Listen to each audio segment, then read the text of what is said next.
This was very deep and complex, and I'll try my best to translate, but I know that I will fail to give you everything.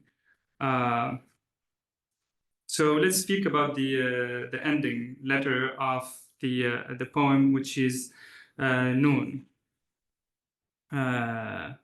This is a very special letter. It is the letter of love, proximity, and annihilation. Noon in the Quran, it is said it is the one of the verse at the beginning of one of the chapters of the Quran starts with the letter Noon, and the pen and whatever they write. This shows you how important this letter is, that God has made it an oath. God basically swearing by this letter. The numeral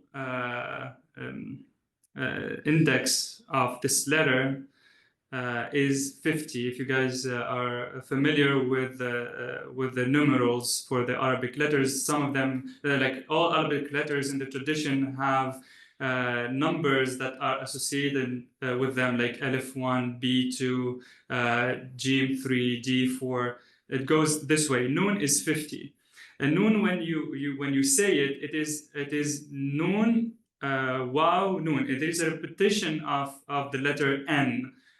So it is 50 plus 50, because the first one is 50, the second one is 50. If we do 50 plus 50 gives us 100, and 100 is 0, 0, and 1. You know, in Arabic we start from the right. So and what is the 0? 0 is annihilation. So 0, 0, 1 is annihilation over annihilation in the one, in the only reality, in the only God. So there is not, he didn't choose this letter by chance. He didn't decide to have the ending of this famous poem with the letter Noon. He is telling us that the theme of this poem is annihilation over annihilation in the truth, in the one. What is annihilation over annihilation in the one? It is annihilation in the malakut, in the realm of the dominion. It is sometimes called the imaginal realm, or the spiritual realm of the Lord, and then annihilation into the realm of invincibility, Jabarut, into the realm of invincibility, like the realm beyond the malakut, that in which there is no sensory manifestations, let's say, and that after that in the one essential reality from which these qualifications of existence came into being.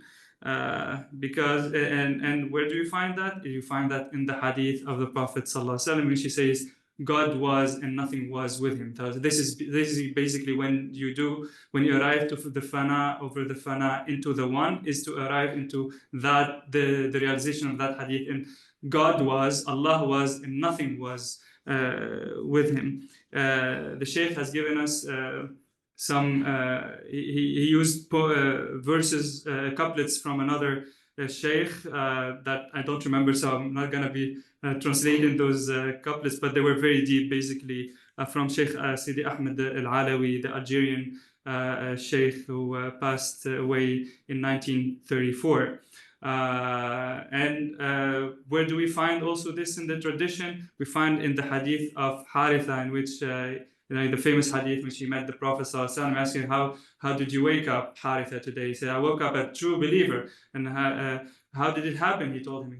What do you mean by that? He told him, oh Prophet, I secluded myself from the people, and I fasted the day and stayed in the night. I was doing vigil, basically dhikr at night, and then as if I am seeing the throne of the most merciful, and the people in heaven, visiting each other, and the people in hell, being tormented. That the Prophet ﷺ said, "Oh Haritha, you have you have realized true knowledge. Stay steadfast into that station. This is a servant, this is a faithful person, or like a believer whose God has illuminated.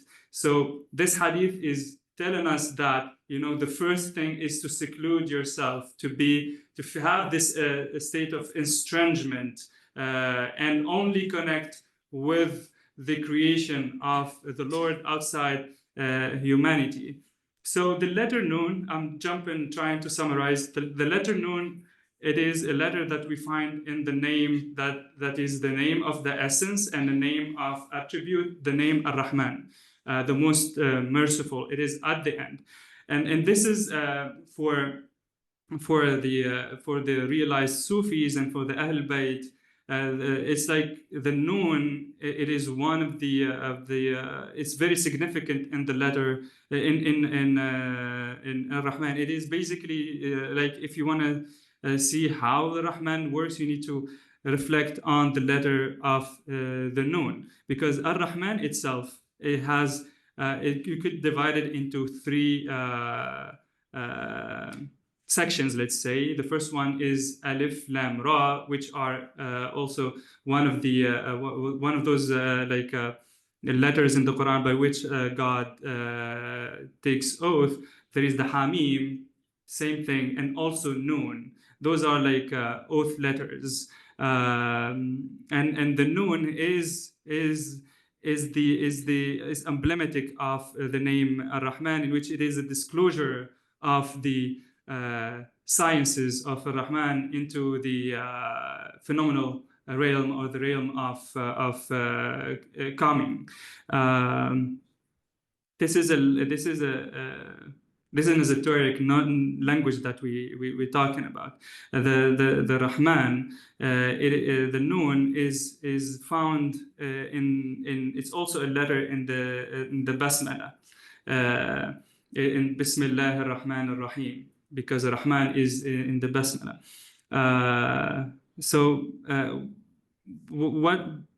What is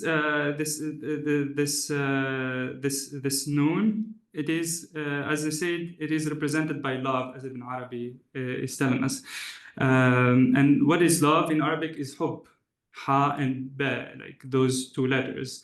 And it's basically hub itself. It is carrying the basmala. It is carrying that first by the name of thy Lord. It is because ha symbolizes the hamalat al-arsh, the carrier of the throne, which are 8. The cherubim in the Islamic tradition are 8. And the ba, why you can only contract the basmala into the ba, because Imam Ali said, whatever is in Bismillah ar-Rahman ar-Rahim is in Bismillah, and whatever is in Bismillah is in the ba. And the secret of the ba is the dot, and I am the dot. So basically telling us that the Bismillah could be contracted to the ba, but not to the dot, because Imam Ali did not say that what is in the ba in the dot. He's saying like the secret of the ba is in the dot, which is different. Otherwise, we'll fall into a different thing. That's not the thing. But the Bismillah ar-Rahman ar-Rahim could be contracted to the ba. So what is hub? What is love? Love is ha plus b. It is to carry the basmala. It is the ha has 8 as a numeral index. B is 2. Ba is 2, which give us 10, which is 0 and 1, which is annihilation in the Lord. Where do we get this? Again, the Prophet said, Allah said in the tongue of the Prophet in the Hadith Qudsi, I was a hidden treasure. Then I loved to be known. Ahbabtu an a'raf. So the act of creation itself, the act of being itself is an act of love. That's why it is that which is basically carrying this starting creation. So love is very important. Deen, our religion, is the religion of love, because without love, God would not have emanated the world, or would not have created the world. And Why? So that we get to know him through his attributes and names, and then we return to his essence, or we get to know and realize his essence. Where do we find love again in the tradition? We find it in the Prophet hadith in which he say, "La yu'minu ahadukum." No one have the belief or faith or iman unless he loves or they love to their brother whatever they love to themselves. So loving is the act through which you realize your faith, to the point that the other human being becomes your mirror. But Ibn Arabi here is not telling us that it's a human being that's the mirror. He transcended the level of the human being. At the level of Iman, it is the other believer that becomes your mirror. But the level of Ibn Arabi, the level, I think maybe like Ihsan, the Shaykh did not use the term, but I'm stipulating, it is to have the whole of God's creation as one's mirror.